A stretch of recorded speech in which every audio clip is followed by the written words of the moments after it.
യുഎഇയിലെ റോഡുകളിൽ വാഹനമായി ഇറങ്ങുന്നവരും അല്ലാതെയും റോഡിലിറങ്ങുന്ന ആളുകളുടെ ശ്രദ്ധയ്ക്ക് അവർക്ക് വേണ്ടിയിട്ടുള്ളതാണ് ഈ വീഡിയോ. മാർച്ച് 29 മുതൽ പുതിയ ഗതാഗത നിയമം യുഎഇയിൽ പ്രാബല്യത്തിൽ വന്നിരിക്കുകയാണ്. ഇതിന്റെ അടിസ്ഥാനത്തിൽ റോഡ് മുറിച്ചു കടക്കുന്ന ആളുകൾ അതിനുവേണ്ടി പ്രത്യേകം സജ്ജമാക്കിയ സ്ഥലത്തല്ലാതെ റോഡ് മുറിച്ചു കടന്നാൽ വലിയ രീതിയിലുള്ള പിഴശിക്ഷ ലഭിക്കും. അതുപോലെ തന്നെ അറസ്റ്റ് അടക്കമുള്ള നടപടികളും ഉണ്ടാകും.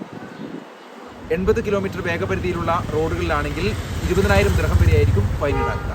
ഇനി ചില കേസുകളിൽ വളരെ ശ്രദ്ധിക്കേണ്ട കാര്യം, ലൈസൻസ് ഇല്ലാതെ വാഹനം ഓടിച്ചാൽ 3 മാസം വരെ കഠിന തടവുണ്ടാകും. ഇനി ലൈസൻസ് ഇല്ലാതെ ആരെങ്കിലും നിങ്ങളുടെ വാഹനം ഓടിച്ചു കഴിഞ്ഞാൽ ആ വാഹനം കണ്ടുകെട്ടുകയും ചെയ്യും.